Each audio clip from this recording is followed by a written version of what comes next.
always done in Nigeria. The governor, leader of the state, if the governor is a member of that party, automatically he becomes the leader of that party.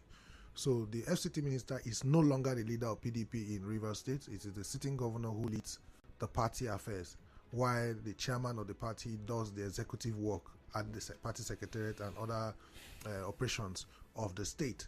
So he's only laying claim to what is no longer existing. And I don't think the security agencies have done justice to that, because it's over 1 week now. He's yet to be invited. If we make that comment here, you won't even let me finish the statement before you cut off the mic. If I tell you now that I'm going to put fire in one state, NBC will come for you, and police will start inviting everybody who were in the studio to investigate the veracity or the authenticity of our claims. So in a country where things work normally, by now, DSS, at least the police, should have invited, even if they don't want to arrest him, they should have extended that invitation to him, because the last time I checked, he doesn't have immunity anymore. So whatever he says or does should be checked, just like every other citizen of this country. Number two, it is surprising that nobody in the presidency has spoken to this regard. I remember when the end bad governance protest was about to start, we heard from the chief of army staff, we heard from the defense headquarters, we heard from the police, and one individual just told you that he's going to put fire in a state. And service chiefs are quiet, commissioners of police are quiet, both the ones in the River State where the statement was made and the one in Bauchi that is being threatened. And it's surprising. I don't know where we are headed in this country. I just hope that in the usual police language, maybe they are still investigating the matter that Nigerian Info has played for more than 5 times in the last 1 week. Whether the police were not at the party secretariat when the statement was made. That day, the Aba Road was blocked. I was on the fuel queue close to a filling station nearby. Aba Road was totally blocked. Police presence was heavy. They cannot tell me that they did not, at least his orderly heard what he said. What has the police done about it? So it's rather unfortunate and very disappointing. Well, to digress a bit, Nigeria would always give you a dysfunctional reference, and I'm responding to your position that the current governor of Rivers State is the leader of the party. Okay. While that might be the ideal, I said that is the convention. That is not. It's not law. Yeah, but yes. Which is why I said that's what it should be. Ideally, we had a situation in a Buhari presidency where there were controversies even up to the end of his administration. Who is the leader of the APC? Some said it was Buhari, others said it was Tinubu. And former President Buhari was the president at the time. I'm sure that in 1 or 2 states, there might be examples where whoever the executive official is not considered the leader of the party. Yeah. So, what does that make arguments like this? What does it do to these kinds of conversations where somebody might say, no, Wike is still the leader of the PDP? If Wike is still the leader of the party, where do you fix His Excellency Dr. Peter Odili, who is still a member of the PDP, who is also a former governor? As we speak, Governor Wike is serving in an APC government. A government he is supposed to ordinarily maintain his opposition like he was as governor under PDP. So has he abandoned the PDP? Because now he's employed by the APC. And from all indication, APC and a faction of PDP in Rivers State are working hand in hand like opposition. So there are a lot of anti-party activities going on to credit leadership to him. A leader unites. A leader consolidates. But what he did from the time of the presidential election up until now, it can only be best described as anti-party activities. No matter the justification. We might want to say, maybe like Kala would say during hard facts, do you have fact to that? The actions speak louder than voice. We are not blind people. It's loud enough for the deaf to hear. It's bright enough for the blind to see that he's playing anti-party politics. And his faction of PDP are playing along with the current APC leadership in the state. So how do you credit somebody like that with the leadership of PDP in Rivers State? So if Wike is the leader of PDP, what is his resolution plan for all of the crises going on in Rivers State? Rather, what we see from him It's more or less of divisive things that to further pluralize PDP in the state. So that takes away that description that comparison you made between himself and the then leader of APC, Bola Ahmed Tinubu, who is now the president. Tinubu stole that title from Buhari because of his contribution to the growth of APC. Stole? Yes, stole in the sense that Buhari never contested it. So what happens is this. I observed ACN from the beginning. First, Tinubu came in from AD. When he defected from AD, he himself, Atiku Abubakar, I think the former national chairman of PDP, Chief Audrogbe, and a few other people moved to start ACN. Boni Harun, the governor of Adamawa State, I think he was the first governor of ACN when he decamped from PDP to ACN as the sitting governor when Atiku Abubakar was still vice president with his controversial issues happening around Obasanjo at the time. And then fast track to 2014 when the merger happened. So AC moved to ACN, ACN to we now have to merge with AMPP, a faction of ABGA led by Rocha Sokorocha and all of that. It was about 40s. Yeah. Yes, but a faction of ABGA, ACN, and the AMPP came together to form the APC. CPC, sorry, the fourth party. The party which we Buhari ran in 2011. Yeah. You understand? But when you look at the pocket, the wallet of the new party, APC, the ACN structure brought in more resources. Because don't forget, ACN at that time already had Adam Soshomole in Edo State as sitting governor. I think he was about the only ACN governor at the time. And then CPC had no sitting governor, not even a councillor anywhere. Yeah. Same was ABGA, and AMPP had a few governors, yes. I think Ogbonna Yonu was the leader of the party at the time. And they came on board. But if you're looking at influence, political influence, of all of the characters that came together, Bola Ahmed Tinubu was obviously the more vocal, more visible. So it was easy to ascribe leadership. Don't forget, when he took over the leadership, they had not got into power in 2015. When Bola Ahmed Tinubu was being referred to as the leader of the party, there was no political office at the time, no president for APC. So when Buhari came, it wasn't like, oh, gather everybody, let's do a handing over ceremony. You used to be the leader before I won, now I've won. So that toga, that title of leader continued with Bola Ahmed Tinubu all to the tenure of Muhammadu Buhari, but Muhammadu Buhari, he felt it wasn't anything. He just was contented with the fact that he finally got his lifelong vision of fulfilling his mandate or his leadership that was truncated in the 80s, that he didn't bother about any political structure. If you watch Buhari's body language, you could see that he was only interested in winning his own election. Anything after that didn't bother him much. All right. Well, we're moving from that to rice. But before we do that, let's take one more reaction to Minister Wike's comments. The PDP National Publicity Secretary Debo Ologunagba says it is up to the PDP Governors Forum to respond to the threat by the FCT Minister Nyesom Wike to instigate a crisis in any state where the governor tries to interfere in the affairs of the party. Mr. Ologunagba said this during an interview with correspondent Onyeka Chinwosu. Said the minister's comment was not directed at the PDP, but at the PDP Governors Forum. Please put it in perspective. He did not make statements to the PDP. He makes to the Governors Forum. The governors would respond to that. He didn't mention PDP. He's talking about governors under the PDP. So the governors have a Governors Forum, and I'm sure they would attend to that. So that can be an issue like the party will be talking about. Okay, Mr. Debo said this one is not. That's rather strange. It's not on our plate. That is rather strange, because where is the party without the governors? So something that affects the governor doesn't affect the party? It's strange how we play politics with these things. Marcus, if I have a problem with you, should you defend yourself or your family members defend you? The governors run the party. They own the party. They fund the party. So at the time when the governors require the party National Working Committee to be on their side, and then the spokesperson is separating the governors from the party. But when it comes to funding party activities, they fall on the governors. So it's strange that the man will make such a comment. So let's look at jurisdiction. What kind of battles would governors fight on their own without the backing of the party? None, because you came on the party ticket. You are nothing without the party ticket. They are intertwined. You can't separate them. Let's take an example. Do you remember, of course we all remember, Elisha Abo, I believe, the slapping senator. Yes, Adamawa. Yes, you remember when he had that issue and the Senate was trying to. There were, I don't know if there were attempts to.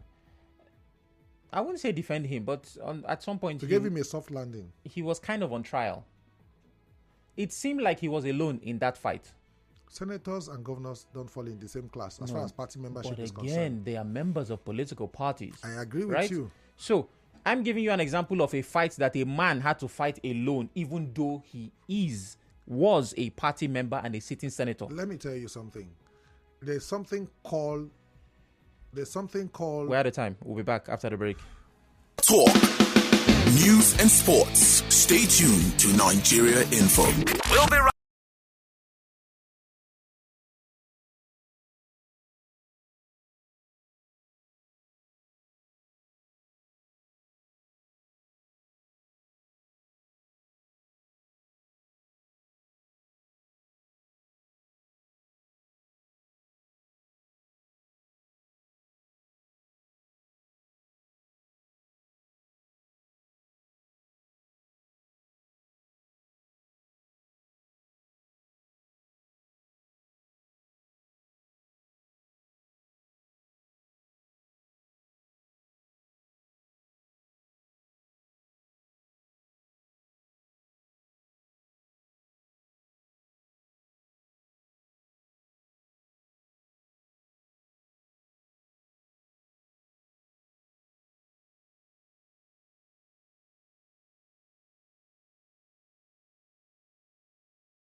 3 Nigeria Info. I'm Sam Oracle Chinedu.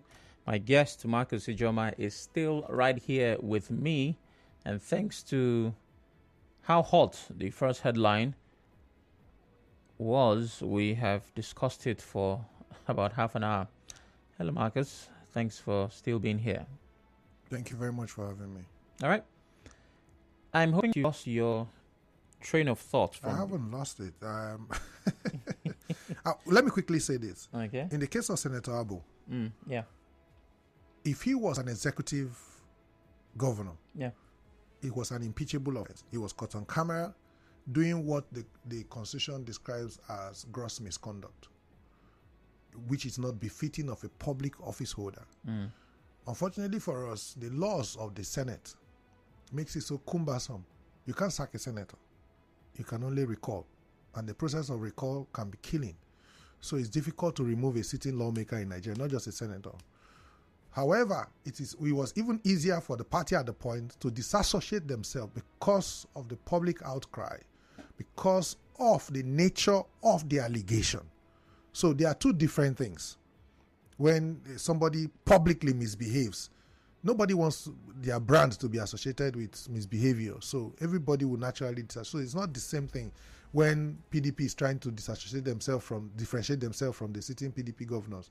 The governors haven't done anything wrong. The structures of the party doesn't belong to any individual. Okay.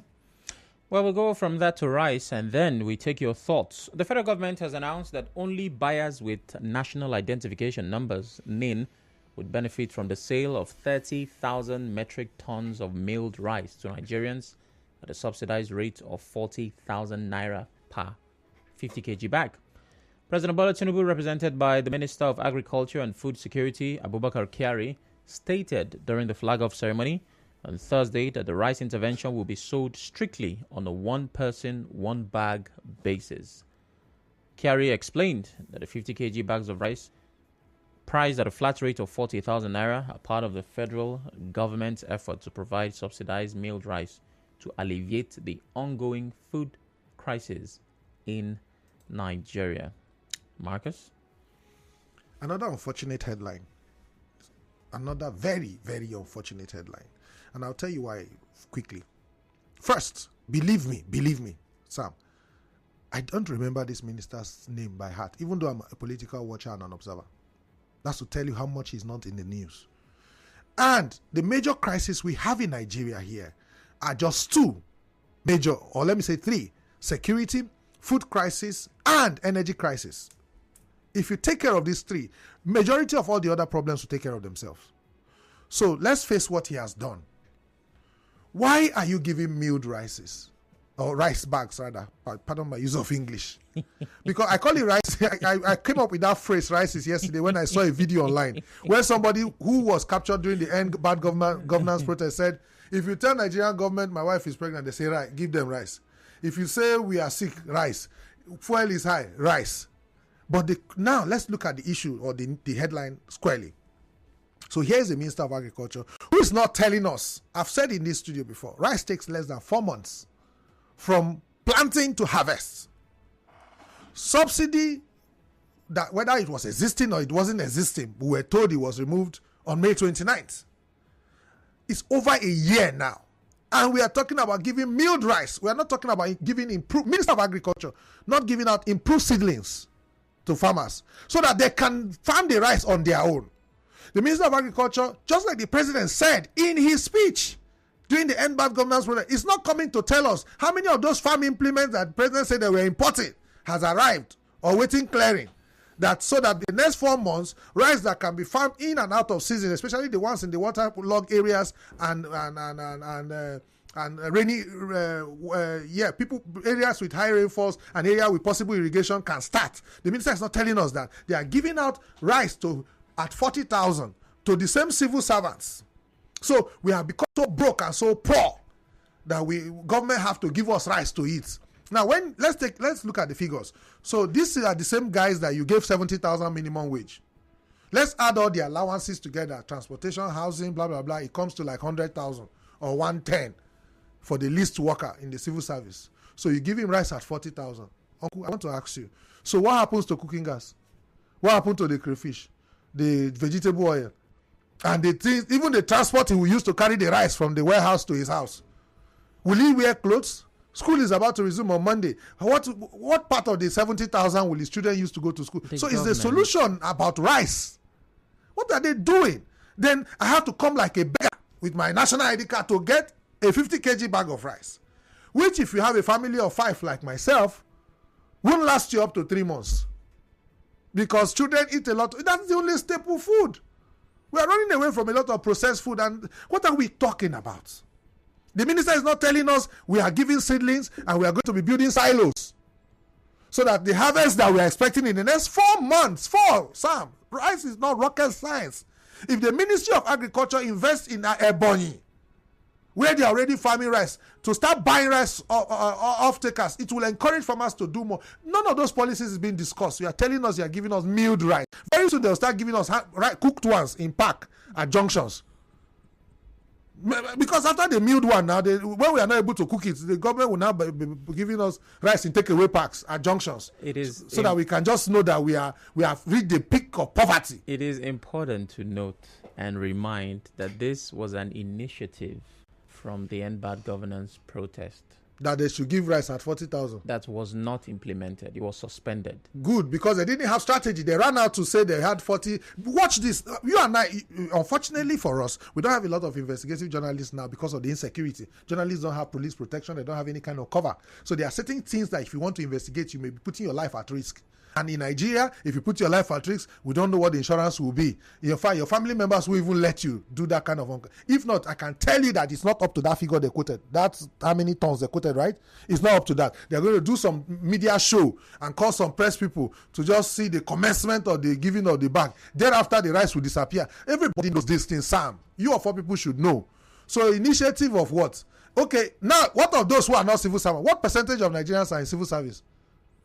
Thank you for bringing that up. Well, 30,000 metric tons. That's what it is not up to that. They say it is. It will not be up to. For those who are not civil servants, speaking on the process Nigerians will have to follow to purchase the rice, Director of Strategic Grains Reserve, now there goes your grain, Ministry of Agriculture, Haruna Sule, explained that civil servants can access the grants at designated points of sale by using their IPs, which is Integrated Payment and Personal Information System detail.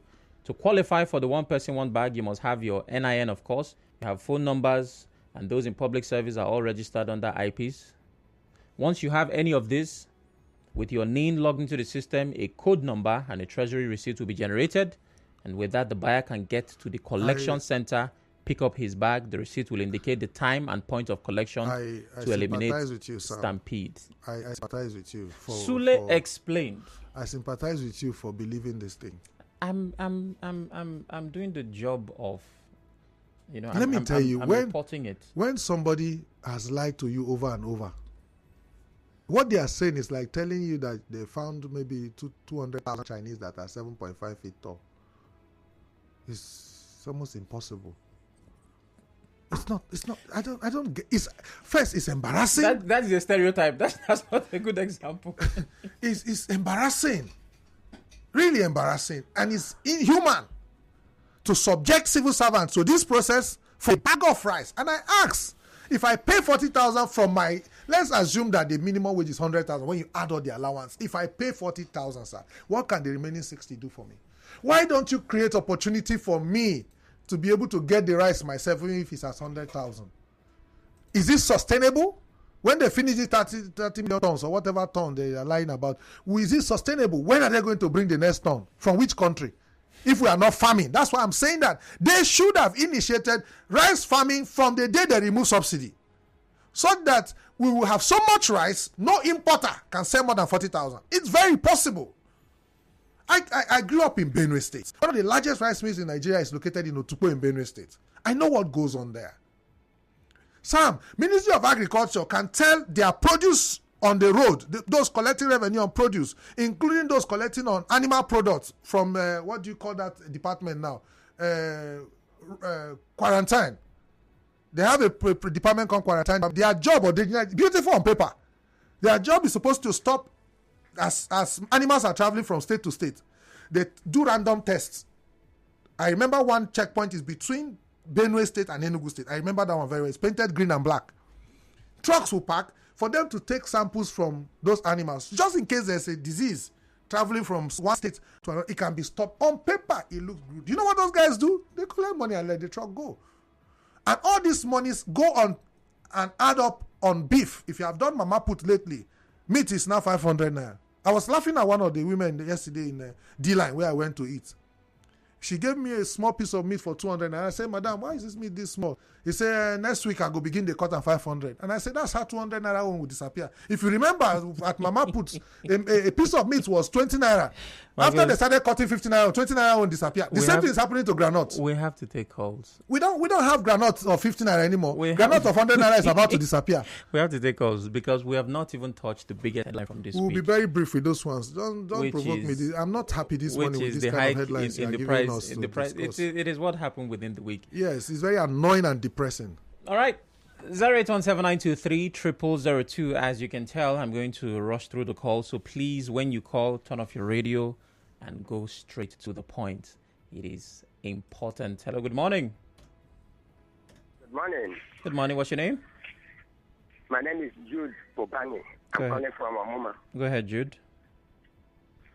Yeah, Sam, let me help Marcus on what he said concerning the leadership when Buhari was the president. Very quickly. Which he referred to as controversial. In APC, Tinubu was merely, like he said, AKA, president in APC. Leader, quote, merely. Buhari was the leader of APC until he left office. There was no decision Tinubu took as the leader of APC while Buhari was the president. There was no such decision. Okay. If there was any, anybody can tell us. All right, thank you very much. Moving on. Hello, good morning.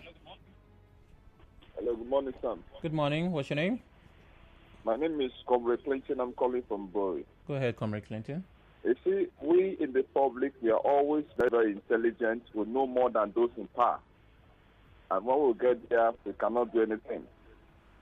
I have to provide succor, temporary succor for Nigerians in the aspect of provision of rice for the people. But I have some few challenges there. Because in Nigeria, we know we have some individuals, some powerful individuals that monopolize everything. The intention of the governments are always genuine, but those individuals that they are given the responsibility to discharge their duties are the ones that always hamper on the progress of the process. Now, how do we get this? How are we sure that the one person per bag is going to be fully implemented? That certain individuals are not going to hijack everything and sell it at a higher price to Nigerians. That is the process that should be checkmated. Then going to the price hike, I think that one is very, very unacceptable by Nigerians. In a time where things are very tough, you don't increase fuel price in a clandestine manner.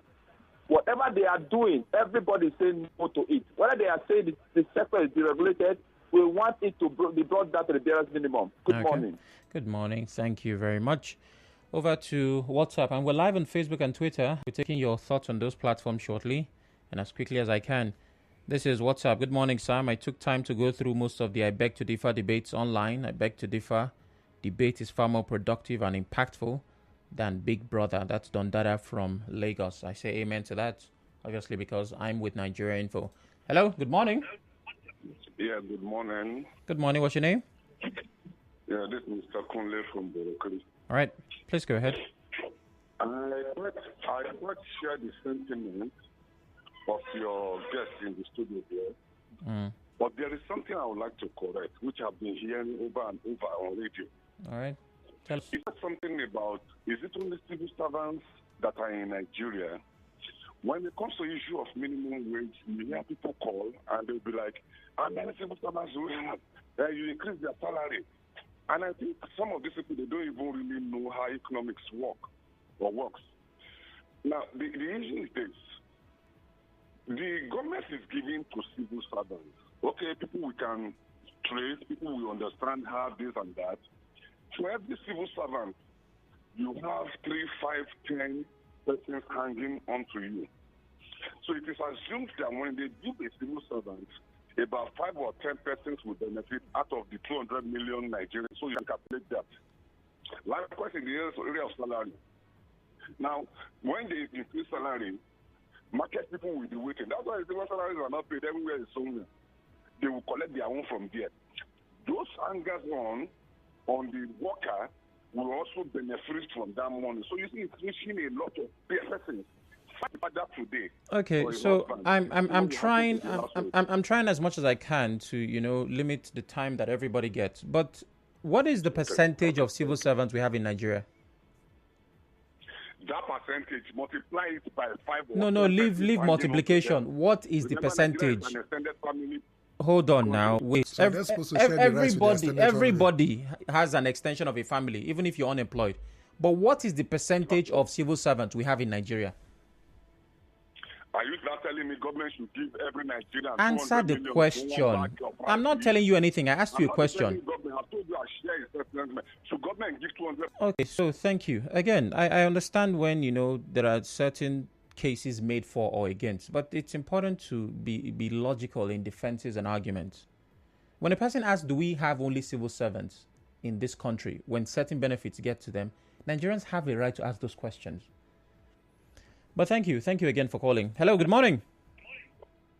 Good morning, Sam. Good morning. What's your name? My name is B.O.B. Go ahead, B.O.B. I want to greet you. Good morning, sir. Good morning, sir. Thank you. Anytime you come on the radio, you spoke very well. You see, Nigeria, we are, let me say, 25. We still forget. 2027 again will come. We will forget all that we are going through now. And they will come again with all their hula balloon in the name of campaign and share dollars again. I've never seen a country where government never fear protest again. Protest is the right of us to say no. Imagine when somebody wants to protest, people will say, you're right, stop. Where the right person won't begin. Go on and protest. We eat and we will stay hands in hands and drinking and eating. Another Nigerian will support and say, don't stop the other people from protest from this thing. They protest, go on market, open this. The government are not afraid of protest again. Either labor protest, whatever, they are not afraid again. If not, that is what gives government, shape government, that everybody, whether the market woman or whether you are a farmer or everything stop, and the government will be afraid. But today, what do you hear? You're right. Stop. Let the person will begin. Okay. Every time we will protesting. So, thank you very much, B.O.B. Let's take some comments from Facebook where we are live. Man Johnny says, good luck, Jonathan. Should heed the clarion call by PDP. I think by now he must have learned some lessons which will shape him completely. Where is this coming from?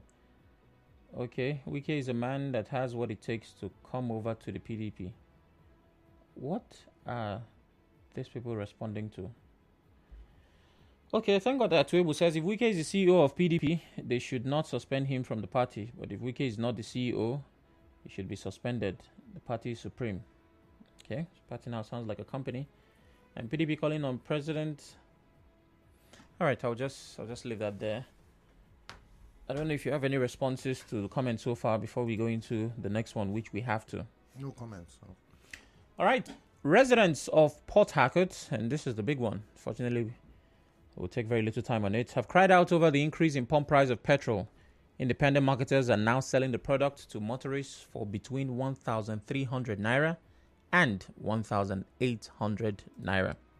Some residents, while speaking on Nigerian 4FM, said the hike is affecting their businesses. They are selling petrol right now at the rate of 8,098 naira right now. As it stands right now, I don't even trust Dangote. I don't also trust the government. I don't understand. So all our suffering actually is the government. It's the government that regulates this price. So they are the one putting us in this hardship. Is it fair? Most of the filling filling stations right now have shut down. They are not selling. Yesterday, I bought for 1,000 naira per liter. Some few days back, somewhere close to Bolikam on Ikwere Road was selling for 885 naira. That you're talking now, we are talking of thousands of naira.